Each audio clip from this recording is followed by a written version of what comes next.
welcome to my YouTube channel. In this video I'm going to show you the social media template for the Premiere Pro. First of all, like the video, don't forget to subscribe my channel, and let's get started the video. The file are protected with the password. Watch full video to find the password, and let's get started the video. I am so angry with you because you check it my channel analytics.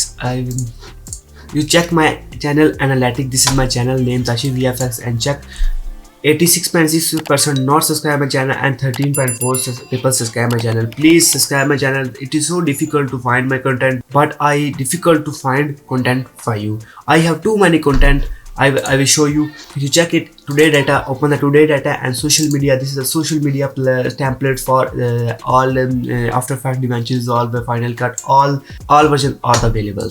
Then this is the open this folder. Open this is the overlays of the Photoshops and Illustrator. Then this is chat of the After Effects. Inshallah I will upload video soon as later. Then this is the games, logos, landing pages, promos, slideshows, social media and TikToks.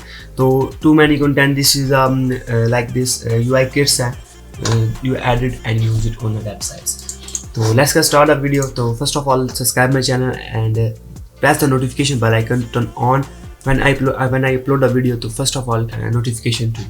So first of all, open the Premiere Pro 2020.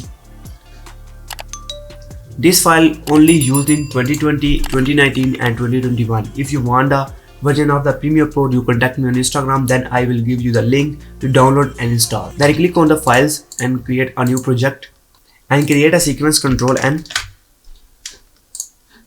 after creating a sequence, to go the graphics panel, open the file where you download.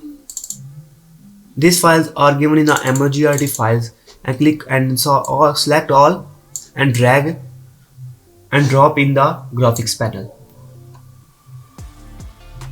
The templates are showing in the graphics panel, and drag and drop into the layers and keep existing settings.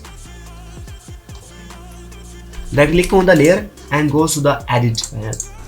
This is the main panel of the template. How to edit and how to rename. Watch full video. I'm going to show you how to edit and how to rename. First of all, this is the main control panel of the template. If you want to change the shapes of the Behance logo, they are given in the top of the circles, hyphens, and if you want to get in a logo in a circle, then click on a circle. The change the logo or shapes are changing in touch circles. Then if you want the color of the changing the particles like this, and if you want to change the color of the logos, all the control panel, everything is available in this control panel. If you want to change the logos big and small, everything is available. If you want to change the text positions, and this is the are available. That's all in this video. Allah Hafiz.